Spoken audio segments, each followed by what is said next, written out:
Hello everyone, welcome again to my channel. So it's me.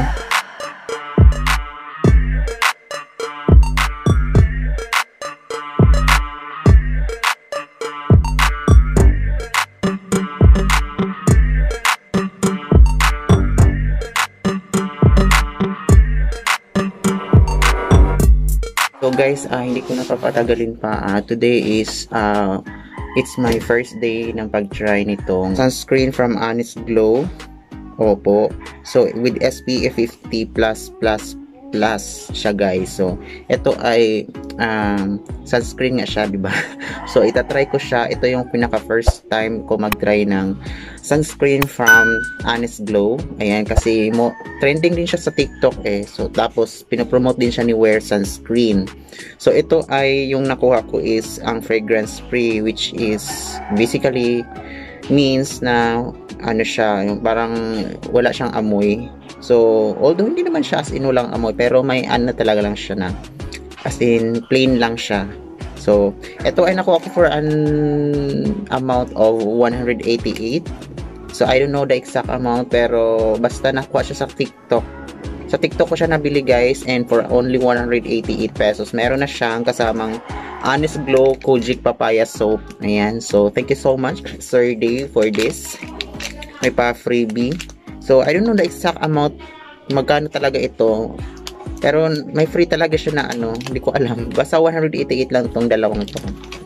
So sa TikTok. So ito na nga guys, 'di ba? Hindi ko na papatagalin. So this basically my first time and my first day ng paggamit itong Honest Glow sunscreen ni Sir Dave. Ito ay plain lang. So upon opening, ayan. So ako guys ay hindi talaga ako ganun. So unang-una ko talaga application is ginaganon ko pa talaga sa kamay. Ayan. Guys, oh. So unlike sa ibang siya watery, ito ay gel base ata siya, ayan. So sa pag-apply, kailangan may two finger rules, then yung iba ay 7 tip, ganun. Pero ako kahit ano lang, basta ma-covered lang yung ko. Kakaligo ko lang guys, and nakapag-apply na rin ako ng niacinamide serum. And then the last step will be, my favorite part is application of sunscreen. So ayun siya guys. So wala siyang in fairness, mabilis siyang i-blend. Although hindi katulad ng Fair Skin sunscreen na mabilis siya kasi gel, water based siya. Ito ay gel type. So medyo frustrating or alanganin ang pag-blend.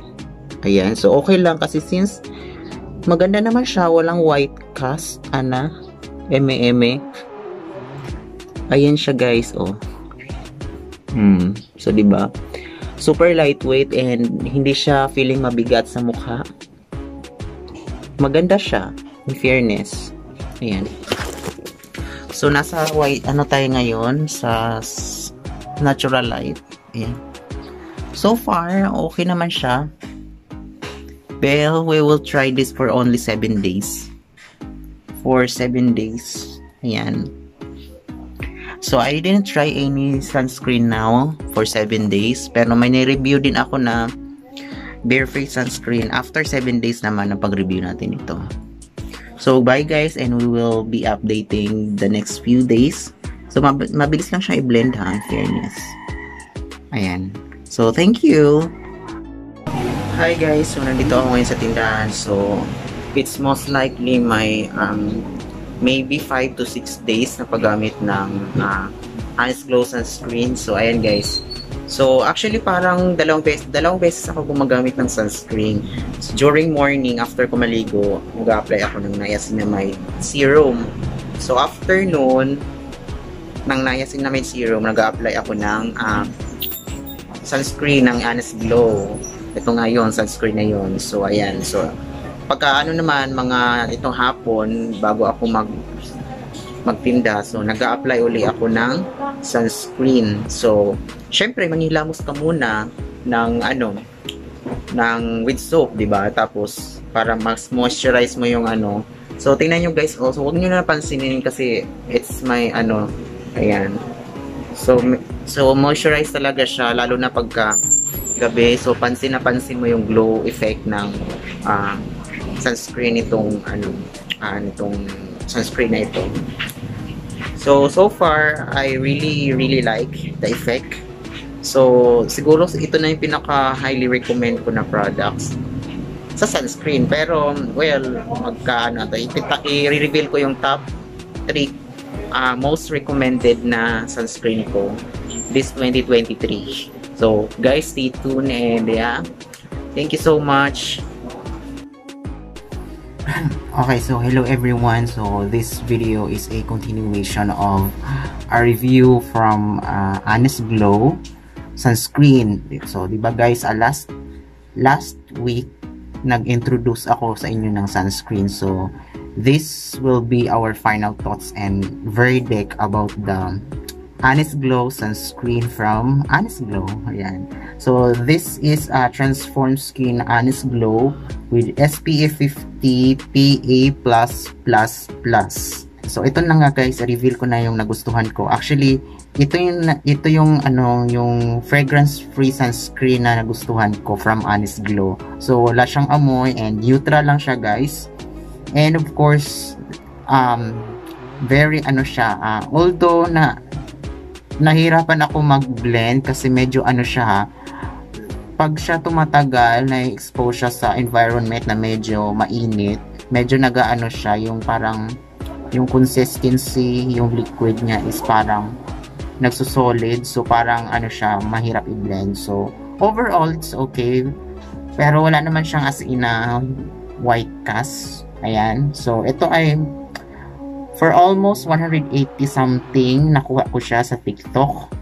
And, yeah, sa Shopee, guys, medyo mura ata. So, i-check out nyo lang sa description box. And, of course, ito ay galing siya sa TikTok shop. So, may free, free Honest Glow Kuji Papayo. So, yung Honest Glow, hindi ko siya ginagamit. Yung code, ang free nito, yung papaya na sabon. Kasi nga, mayroon akong ginagamit na sabon which is suited for my skin. Yan. So, overall guys, for me, kasi ang skin ko is dry and of course, medyo oily. So, better nagagamit ka nito. So, nagustuhan ko siya, in fairness. Kung i-rate ko to 1 out of 10, maybe I rate it 10 agad-agad. Yes.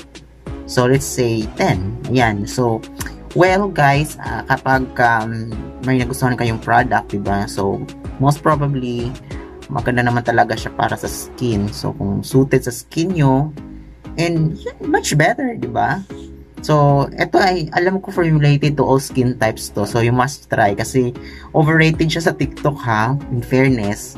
Since, ni-review din siya ni Wear Sunscreen. Ayan.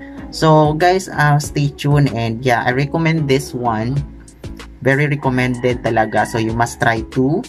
Then, ayan. So, i-reveal ko din soon yung mga top 3 pinaka nagustuhan kong sunscreen na nagamit ko. So, i-reveal ko siya soon, guys. So, thank you, guys. And, yeah. See you on my next vlog.